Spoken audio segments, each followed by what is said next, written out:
नमस्कार मित्रों, आज 13 तारीख है और कल था 12 तारीख। तो कल 12 तारीख को 8 राज्यों में, देश के 8 राज्यों में 19 जगहों पर छापेमारी की गई। अब यह 8 राज्यों में 19 जगहों पर किस बात की छापेमारी गई? तो एनआईए ने, राष्ट्रीय सुरक्षा एजेंसी एनआईए ने जैश-ए-मोहम्मद के 19 ठिकानों पर छापेमारी करके बहुत सारे आतंकवादियों को अरेस्ट किया है। 8 राज्यों से 19 लोगों की गिरफ्तारी की गई है, जिसमें कोई मौलाना है, कोई काजी है, तो कोई इस्लामी शिक्षा में बहुत पढ़ा लिखा आदमी है और सब मास्टरमाइंड है जो भारत में जैश-ए-मोहम्मद के लिए कार्य करता है, इस्लामिक साम्राज्यवाद के एजेंडे पर काम करता है। तो हम आपको बताए थे कि इस्लामिक साम्राज्यवाद के लिए ही अभी तक हमारे देश में जो भी आतंकवादी घटनाएं होती है, जो भी दंगे फसाद होते हैं, तो इस षड्यंत्र को प्रत्येक हिंदुओं को समझना चाहिए कि भारत का विभाजन हुआ तो लॉर्ड माउंटबेटन ने, ब्रिटिश सरकार ने एक षड्यंत्र के तहत, एक षड्यंत्र के अंतर्गत इस्लामी साम्राज्यवादियों से मिलकर के और उस समय के कांग्रेस के नेता जो लुंज-पुंज राजनीति करते थे, जिनको ना अपने धर्म से लगाव था, अपने राष्ट्र से लगाव था, जिनको केवल अपना कुर्सी प्यारा था, इस सब ने मिल करके भारत का विभाजन किया था। और इसलिए किया था कि अंग्रेज का जाते जाते भी यही उद्देश्य था कि भारत को तो लूट लिया, बर्बाद कर दिया, अब जाते जाते भी ऐसा कुछ कर जाना है कि भारत आने वाली सदियों तक नष्ट होता रहे, बर्बाद होता रहे और ईसाइयों का राज यहाँ पर चलता रहे। तो भारत को तोड़ करके पाकिस्तान बना दिया गया। अब पाकिस्तान क्या हो गया? तो पाकिस्तान क्या हो गया? तो इस्लामिक साम्राज्यवादियों का एक ठिकाना हो गया और उस ठिकाने से भारत पर आक्रमण होता रहेगा, तो अंग्रेज़ों के मंसूबे भी चलते रहेंगे। और आज भारत में क्या हो रहा है? तो बहुत तेज़ी से धर्मांतरण हो रहा है। और धर्मांतरण कौन करता है? इस्लाम और ईसाई।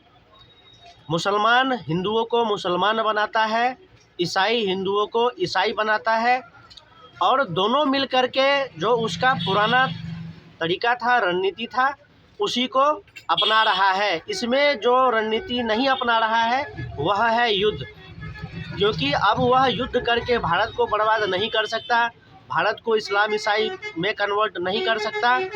तो अब छद्म युद्ध होते हैं। और देखिए कि ब्रिटेन, अमेरिका, पाकिस्तान के कंधे पर बंदूक रख करके,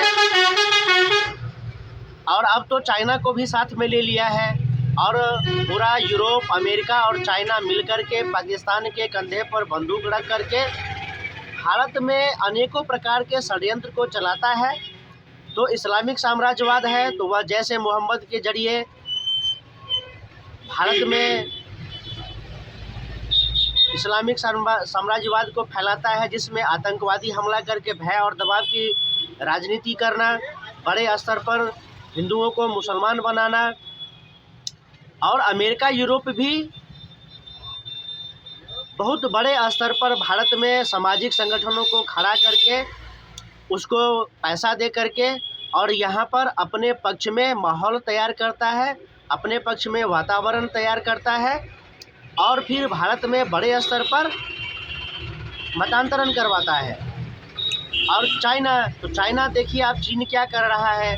चीन पाकिस्तान में बड़े स्तर पर निवेश करता है, वहाँ पर सड़क बनाता है, पुल बनाता है, बिजली परियोजना बनाता है, और फिर पाकिस्तान को रुपया देता है, हथियार देता है, और वह रुपया हथियार लेकर के पाकिस्तान भारत पर आक्रमण करता है।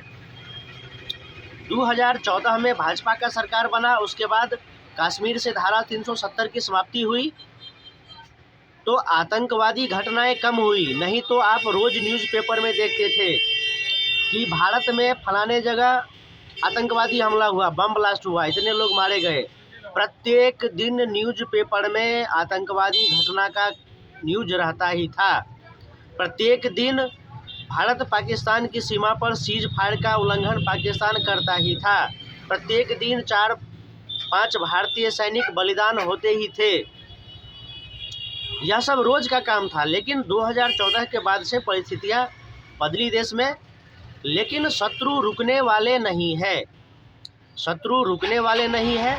वह समय समय पर PFI, SDPI जैसी संस्थाओं को खड़ा करते हैं, भारत में जिहाद और आतंकवाद को फैलाते हैं, जिससे सामान्य हिंदू जनमानस अनभिज्ञ होते हैं और बहुत सारे तुष्टीकरण की राजनीति करने वाले, वोट बैंक की राजनीति करने वाले, महाठगबंधन वाले लोग भी जानबूझ करके जिहादियों आतंकवादियों का साथ देते हैं। बल्कि आप देखिए कि 5 करोड़ घुसपैठिया है, बांग्लादेशी घुसपैठिया है भारत देश में। उस सब का राशन कार्ड कौन बनाता है? उस घुसपैठियों का वोटर ID कौन बनाता है? उन बांग्लादेशी घुसपैठियों का आधार कार्ड कौन बनवाता है, जो यहाँ का नागरिक बन जाता है, यहाँ से मुफ्त में राशन लेता है और जैसे मोहम्मद, लश्कर-ए-तैयबा जैसे इस्लामी आतंकवादी संगठनों का एजेंडा चलाता है, उसका काम करता है भारत देश में।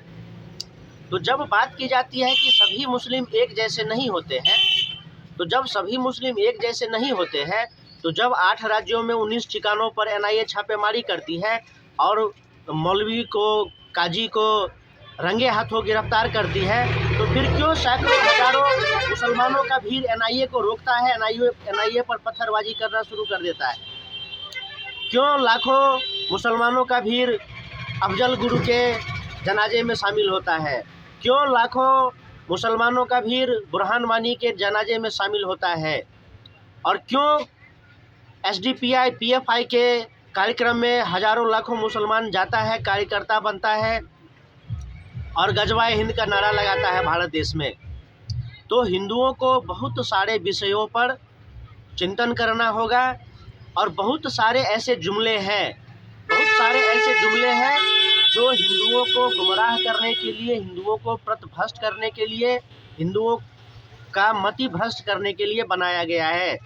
सबसे पहले तो हिंदू मुस्लिम भाईचारा, यह सबसे बड़ा फ्रॉड है, सबसे बड़ा धोखेबाज जुमला है। आप देखिए सीरिया में क्या हो रहा है। सीरिया में जब दूसरे धर्म मत संप्रदाय के लोग समाप्त हो गए, तो अभी सीरिया में शिया सुन्नी एक दूसरे पर बम फेंक रहा है, मारकाट कर रहा है। तो जब शिया सुन्नी एक दूसरे को मारकाट करता है, अहमदिया बरेलवी एक दूसरे को मारकाट करता है, तो फिर हिंदू मुस्लिम भाईचारा कैसे हो जाएगा? और एक जुमला देखते हैं कि रघुपति राघव राजा राम, ईश्वर अल्लाह तेरो नाम। तो यह भी सबसे बड़ा फ्रॉड है, क्योंकि आज जो हम कहते हैं कि हम 12,000 मंदिर वापस लेंगे, अगर सब एक होता तो यह 12,000 मंदिर जो हम आज मांग रहे हैं, लड़ रहे हैं, आंदोलन कर रहे हैं, वह आंदोलन नहीं करना पड़ता। अगर ईश्वर अल्लाह एक होता तो मक्का मदीना में हिंदुओं के प्रवेश पर प्रतिबंध नहीं होता। अगर ईश्वर अल्लाह एक होता तो बांग्लादेश में हिंदुओं का नरसंहार नहीं होता, अत्याचार नहीं होता। तो हिंदुओं को यह समझना पड़ेगा कि केवल हिंदू हिंदू भाई भाई है, और बाकी जो कहते हैं अकबर, बाबर, खिलजी, औरंगजेब, गजनबी, यह सब चोर, लुटेरे और कसाई है। तो देखिए कि 8 राज्यों में 19 जगहों पर NIA ने छापा मारा है और जैसे मोहम्मद के आतंकवादियों को पकड़ा है। तो हम इसलिए इसको कह रहे हैं कि हिंदू बहुत जल्दी भूल जाते हैं किसी घटना को, और बहुत सारे यहाँ पर ऐसे वामपंथी पत्रकार हैं और वामपंथी बुद्धिजीवी हैं। तो यहाँ पर आपको इस्लामी वामपंथी गठजोड़, इसको भी समझना होगा। इस्लामी वामपंथी गठजोड़ इसलिए कि भारत का वामपंथी, चाइना का वामपंथी, यह सब मिलकर के पाकिस्तान में खेला करता है और वहाँ से भारत को तोड़ने का षड्यंत्र चलाता है। आप किसी भी वामपंथी के मुंह से कभी नहीं सुने होंगे कि इस्लामिक आतंकवाद, इस्लामिक साम्राज्यवाद भारत में हिंदुओं का शोषण करता है, अत्याचार करता है, ऐसा आपने कभी नहीं सुना होगा। तो इस्लाम, ईसाई के साथ साथ वामपंथ भी हिंदुओं का सबसे बड़ा शत्रु है और इस बात का हिंदुओं को ध्यान रखना पड़ेगा। फिर मिलेंगे अगले वीडियो में। आप लोग मेरे वीडियो को लाइक कीजिए, शेयर कीजिए, कमेंट कीजिए, फेसबुक पेज फॉलो कीजिए। फिर मिलेंगे। नमस्कार।